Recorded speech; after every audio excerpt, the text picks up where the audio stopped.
Good morning, students. Welcome to Purna Chandra Higher Secondary School. So, in this session, we are starting a new chapter, that is chapter number 3.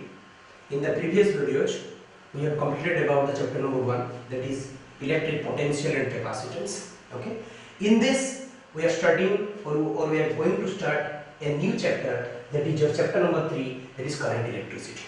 Okay. So, in this session or in this video, we only discuss about what is electric current, what is the drift velocity, what is current density. These are the three important points we are aiming or we are concentrating on these three important points in this session, and this should be continued in my next videos also.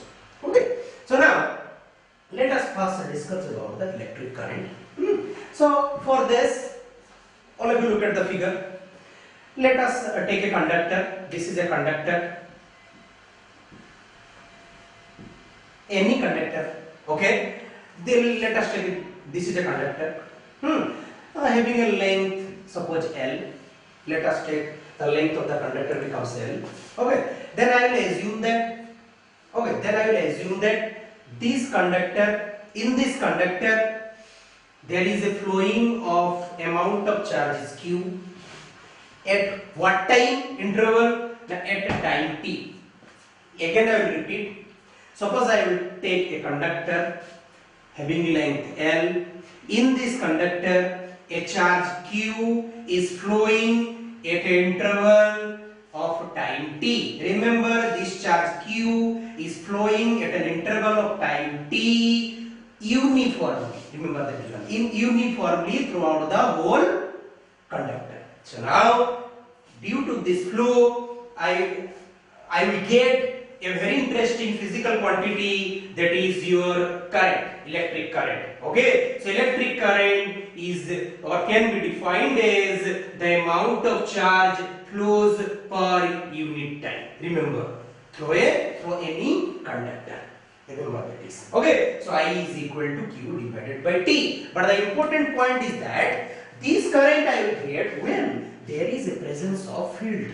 What type of field? The electric field. That is a very important point. Okay. So remember, if I will take a conductor and this conductor flows, or within this conductor there is a flow of charge Q, due to this charge flow Q, due to the effect of the electric field at what time interval? At time interval t, then this current or electric current can be defined as the amount of charge divided by the time interval at which it will flow, that is Q divided by T. So I is equal to Q by T. Okay, so that's why remember the current electricity or the electric or this chapter deals with, remember this electric current chapter we are dealing with the flow of charges for a certain interval time. Remember, for a certain interval time we deal with the motion of charge. Okay, we deal with the motion of charge due to the effect of the electric field. Because suppose this is a conductor and this conductor is not present in electric field, then what happens? If it is a conductor, then there are free electrons inside it. As long as electric field is not applied here, then the free electrons move in this conductor randomly. They will not having a certain motion. But as soon as we apply this electric field to this conductor, then what happens? Now the free electrons will move. The free electrons will move opposite. Remember, the free electrons will move opposite to the direction of electric field. Why? Why? Because we know that electric field lines starting from the positive terminal move with the negative terminal. But whereas the electrons move from the negative terminal to positive terminal. That's why I repeatedly told that when there is no field in a conductor, then the free electrons move inside it randomly. There is no certain direction. But as soon as I will place this conductor in an electric field, then the electrons inside it, remember the free electrons inside it move with a certain velocity opposite to the direction of electric field. And from this concept, we will get the concept of electric current. Clear? So electric current is nothing but the amount of charge flows in a conductor per unit interval of time. That is, I is equal to Q by T. But here I have to mention one thing. This formula is only applicable for uniform charge flow. If in this conductor if the charge flow is uniform, then I can write here I is equal to Q by T. But suppose in this conductor the charge flow is non-uniform, then what I will do? Now then I cannot directly take the whole charge Q because the charge is non-uniform in nature. So for this, what I have to take? Now I have to take a very small interval of time. I have to take a very small interval of time dt, as you have seen in this figure. I have to take a small interval of time dt. In the small interval of time dt, what is the flow of charge? dq. So now in this section, remember, this is marked section. In this marked section, so what is my current? Now I is equal to dq divided by dt. So this formula is applicable for the uniform flow of charge. This formula is applicable for the non-uniform flow of charge. Remember this. These are the two important concepts. Okay, formula remains same. This is also I is equal to Q by T. This is I is equal to Q by dt. But the difference is that this formula is applicable for the uniform flow of charge. This formula is applicable for the non-uniform flow of charge. Okay, as the charge flow is non-uniform, so that's why we will take a very small interval of time dt, and within this small interval of time there is a flow of charge dq, and due to the flow of charge, what is the amount of current? The current I is equal to dq divided by dt. Very simple. Okay, so this is your fundamental concept about the current. Now what is let us move into the your unit of current. Unit of current is just we know that from the first year the current electricity is a fundamental quantity and its units become ampere. Clear? And it is not a vector quantity, it is a scalar quantity. Remember, the current electricity is a scalar quantity. Okay, so now next we move into the concept. Look at it, the first concept is over, number one is over, that is electric current. Next we move into the drift velocity. Next let us something discuss about the drift velocity. Okay, the number 2 section we are discuss about drift velocity and denoted as Vd. Okay, so let us directly discuss. So look at the figure all of you. Look at the figure all of you. So this is a conductor. Okay, so this conductor, suppose its length is L. Okay, the conductor name is XY. In this, so now as we have just discussed in the previously. Okay, so when there is no application of an electric field, then what happens? The electrons or the free electrons present inside it, they will move randomly. They will not having a perfect direction. So due to the random motion, there is no generation of current. Remember, when there is no electric field, but if I'll apply some, look at the application electric field. If now we are applying some electric field to here, that means by joining a battery or EMF, look at it. This is electromotive force, EMF. And the concept of EMF I will discuss in my later videos, don't worry. One thing I have to mention here, EMF full form is electromotive force. Actually it is not a force. EMF helps to, one thing I have to mention here, EMF is not a force. Okay, it is only push the electrons. It only push the electrons to move from negative end to positive end. Remember. Clear? So now let us come to our original discussion. So what happens? First of all, there is no electric field is here. So due to, as there is no electric field is here, so that means the electrons present inside it, the free electrons present inside it, they have a motion. Which type of motion? Random motion. Due to this, no current is generated. But now we are connecting a battery supply. So by application of battery supply, a electric field is generated here.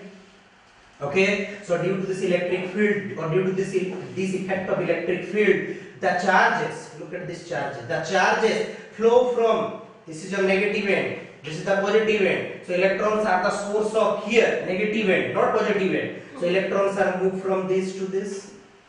Okay, so now the electrons are starting to move from negative end to positive end. Clear? And due to the effect of electric field, the electron applies some force. F is equal to E into E. Look at here. F is equal to E.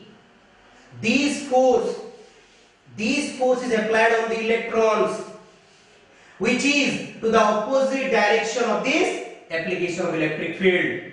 Okay, so this force applied on the electron, this is the motion of the electron. So the force F is equal to E applied on the electron. Due to the motion of the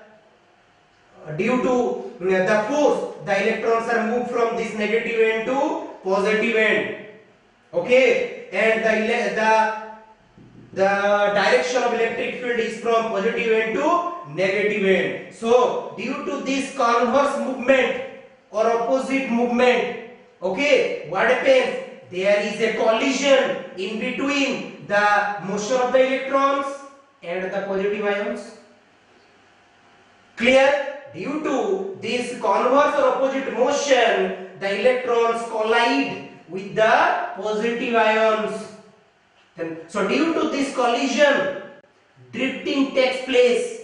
Okay, that means, what do you mean by drifting? The drifting means the electrons move from negative end to positive end very slowly, driftingly, that means very slowly. Okay, not suddenly, very slowly, that is called drifting. And why the drifting occurs? Now the drifting occurs due to the collision in between the electron and the positive ions. Clear? Okay, and this takes place due to this concept. That is, the electron, on this electron there is a force F is equal to E applied, and this is the motion of electric field. So both are in opposite direction. This force motion is in this direction, electric field motion is in this direction. So due to the opposite, they are opposite in nature. Okay, so due to the opposite motion, there is a collision in between positive ions and the electrons. So due to this, the electron velocity becomes drifted. Okay, so now I can define the drifting velocity of electron. So drifting velocity of electron can be defined, remember, drift velocity of the electron can be defined as the velocity of electron with which they get drifted. Remember, they get drifted from negative terminal to positive terminal in the presence of electric field. I think all of you understood. Again, I will repeat that definition. Okay, so drift velocity of the electron is defined as the velocity of the electrons with which they will drifted from negative terminal to positive terminal in the presence of, that is very important, in the presence of electric field intensity. Okay, or electric field. So this is your drift velocity denoted as Vd. This is the concept of drift velocity, or that's why the drift velocity occurs here. Okay, so let us derive, or let us find out what is the expression of drift velocity, which is very simple. So now, due to this collision, let us take the tau is the time interval between one collision. Okay, so let us take tau is the time interval of one collision, and due to the collision, A is the acceleration. Okay, which occurs in the electrons. So let us two things we'll assume. Let's tau be the time interval between one collision, and A is the acceleration occurs in the electrons due to the drifting. Okay, so now this is your we will take tau is the time interval, A is the acceleration. So from this very simply we can define that is Vd. Vd is equal to how much? Now A into tau. Yes or no? So Vd is equal to A into tau. The drip velocity is equal to acceleration and the time interval. Clear? So now in this case, what is my force I will get? Very simple. What is my force I will get? Now in this case, your force is equal to simply formula we will know mass into acceleration. So this is your equation number 1. Okay. So force we know your F is equal to mass into acceleration on the electrons. But the force I will get due to the application of electric field, the F is equal to E. So that is equal to E is equal to MA. So that implies so at A is equal to EE divided by M. So acceleration I will get. Clear? So now this acceleration formula I have to put here. So now the drip velocity Vd is equal to finally, so A, this is your E divided by M. So this is the value of A. Okay, and this is my tau simply. So now this is your equation number 2. So that equation number 2 is very important. So equation number 2, Vd is equal to E divided by M tau is the formula or is the expression of drip velocity. Okay, so from this expression, here I can write where, remember where E tau divided by M is a very beautiful term. That term is your mu. Okay, and mu is called electron mobility. Remember, this is called electron mobility mu. So that means this can be simplified as Vd is equal to mu E. Okay, simply I can sort it by putting this value here, that is Vd drip velocity is equal to mobility into electric field intensity. Clear? So that means in this expression, suppose this is equation number 3.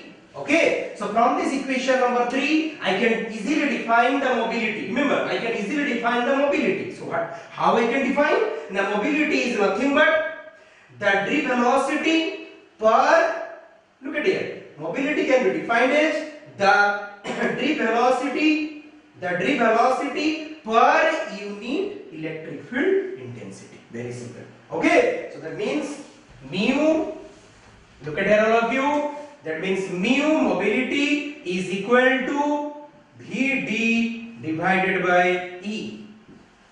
Okay, so mobility mu is equal to drip velocity per unit electric field intensity. This is a very important one. Okay, drip velocity acquired per unit electric field. Okay, that means the physical meaning of mobility, how easily the electrons can move from this to this in the conductor. Clear? So mu is equal to Vd, which is very important, from the problem point of view. So mu is equal to Vd, the drip velocity divided by electric field intensity. Okay, and what is the unit of mobility? That unit is very important. Remember, the unit is very important. So what is the unit? The question may be arise.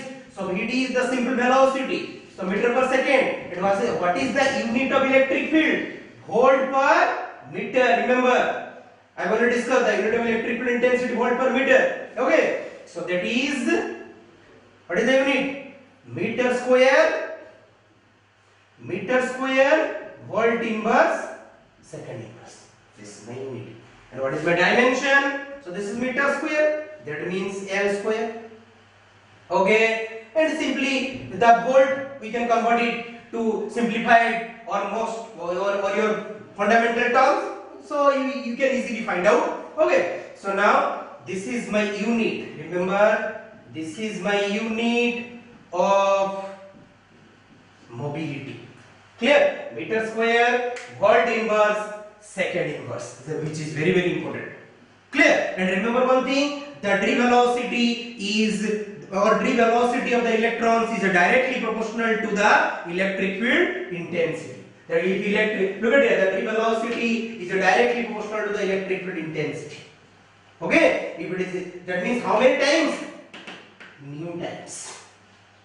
Is very important. Okay, so Vd is directly proportional to electric field intensity.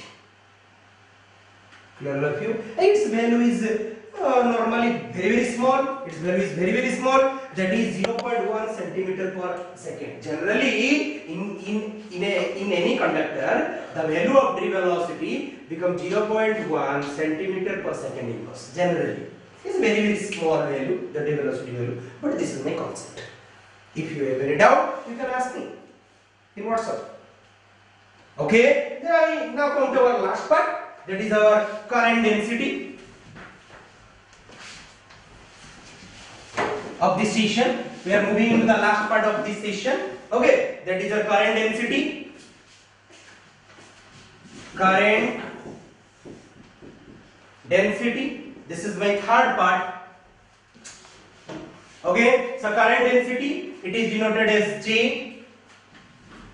Okay, so that means current density is nothing but, remember, current density is nothing but the amount of current, remember, the amount of current passing through any particular cross-sectional area. That is the amount of current passing through any cross-sectional area. I can take this example also. Suppose this is a conductor, okay, and the amount of current passing through it, suppose I will take I.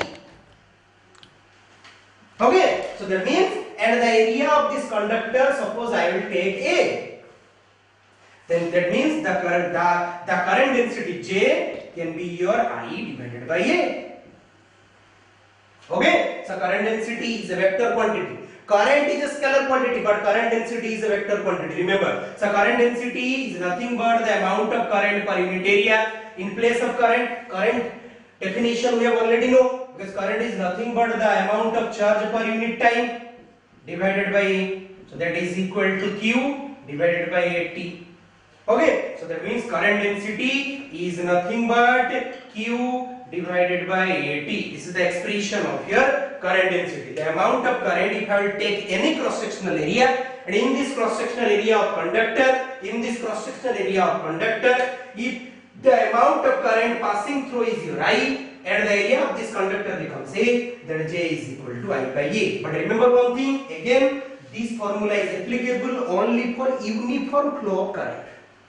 Okay, if the current flow is non-uniform, then that formula is simply changed to J is equal to dIE divided by dA. Clear, all of you? So this formula is for non-uniform flow. This formula is for uniform flow of